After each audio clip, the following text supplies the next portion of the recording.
दोस्तों स्वागत है मेरे YouTube चैनल वैकेंसी ऑल में। और एक नई वीडियो आपके लिए लेके आया हूँ और ये वीडियो आपके लिए बहुत खास रहने वाली है। बिकॉज ये वीडियो में एक तो मैंने थोड़े से करंट अफेयर्स उठाए हैं, ज़्यादा नहीं उठाए अगस्त के।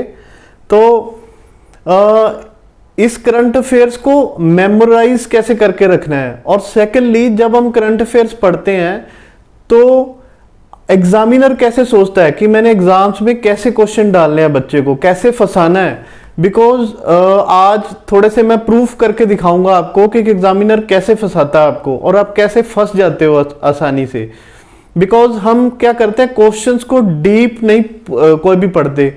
जैसे फॉर एग्जाम्पल ये आप स्क्रीन पे देख रहे होगे पीछे मेरे, मनु भाकर। तो अब बच्चे को पता है कि मनु भाकर ने ब्रॉन्ज मेडल वो एयर पिस्टल में लेके आई है, तो हमने भी वो चीज पढ़ ली। अब हमको लगा कि ये क्वेश्चन तो ऑब्वियस ही बात है कि मनु भाकर हैं, अगर कोई क्वेश्चन आया तो हम अटेम्प्ट कर देंगे। बट एग्जामिनर ऐसे नहीं सोचता जैसे आप सोचते हो, वो आपको फंसाएगा क्वेश्चन को मॉडिफाई करके।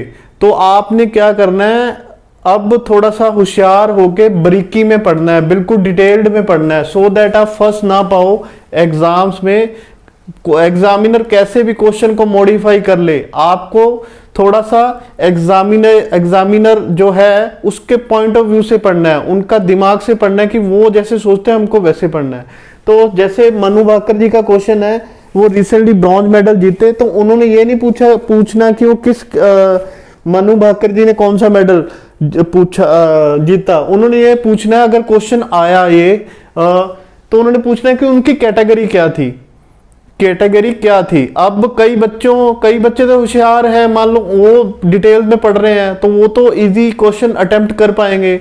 बट कुछ बच्चे थोड़ा सा डिटेल में नहीं पढ़े तो उनको दिक्कत आ जाएगी। तो इसकी कैटेगरी आपने बतानी है, आपने कमेंट्स में लिखना है कि कितने बच्चों को ये आंसर उनकी कैटेगरी पता थी। तो जैसे यहाँ पे ऐसे क्वेश्चन आ सकता है 50 मीटर, 20 मीटर, 10 मीटर, 30 मीटर। तो आपने, अगर आपको पता ही होगा तो फिर आपने टिक लगाना है। इसका जो राइट आंसर है वो है 10 मीटर।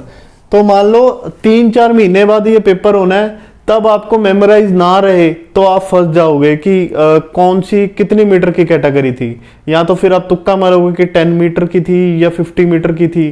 तो आपको थोड़ा सा वो आपको डाउट इसलिए क्रिएट होगा बिकॉज फॉर एग्जाम्पल मैं बताता हूँ, स्वप्निल एक कौशल, इसने भी पिस्टल में, राइफल में ब्रॉन्ज मेडल जीता है। इसकी कैटेगरी क्या थी? स्वप्निल कौशल,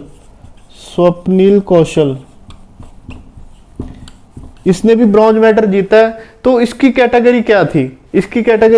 50 मीटर, 20 मीटर, 10 मीटर, 30 मीटर। तो इसका आंसर है 50 मीटर।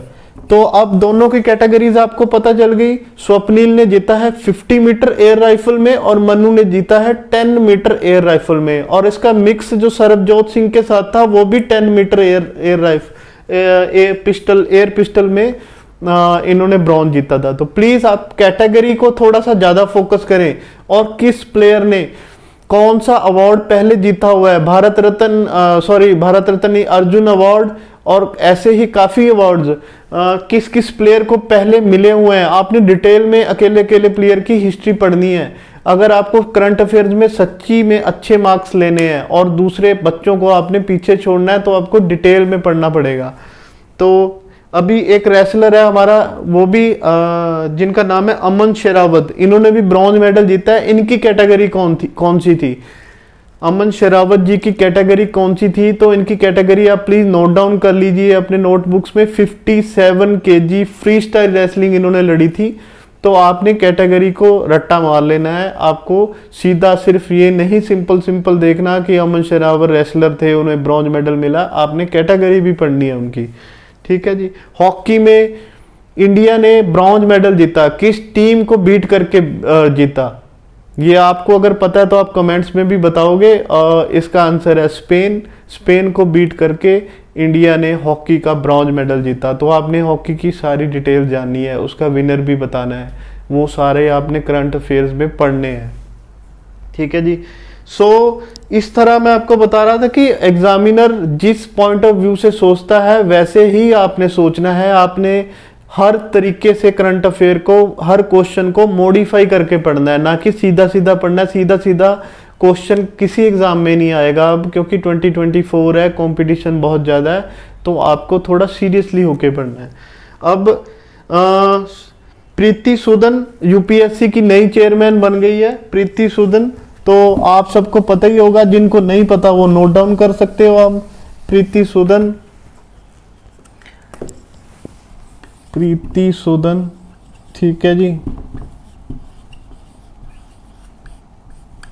ये आपकी यूपीएससी की नई चेयरमैन बन गई है। और एक और बड़ी, इंडियन एयरफोर्स एक मल्टीलेटरल एक्सरसाइज शुरू करने जा रहा है। बहुत बड़ी एक्सरसाइज है ये, 18 कंट्रियां इसमें पार्टिसिपेट कर रही हैं, वो भी बहुत बहुत बड़ी बड़ी कंट्रियां। ऑस्ट्रेलिया जर्मनी जैसी कंट्रीज भी इसमें पार्टिसिपेट कर रही हैं। ये 2 फेजेस में होगी।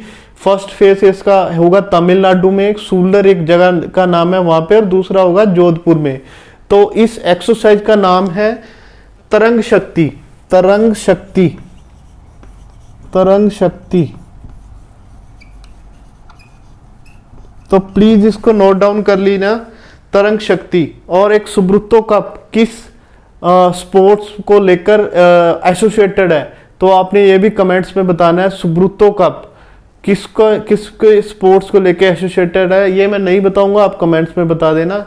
और उम्मीद करता हूं कि आपको मैंने करंट अफेयर्स का जो आज स्ट्रेटेजी बताई है, यही फॉलो करोगे आप एग्जाम्स में, कि आपको हर चीज डिटेल में पता होनी चाहिए, ना कि ऊपर ऊपर से पढ़ लिया। ऊपर ऊपर से अब नहीं पढ़ना, आपको एग्जामिनर के पॉइंट ऑफ व्यू से पढ़ना है।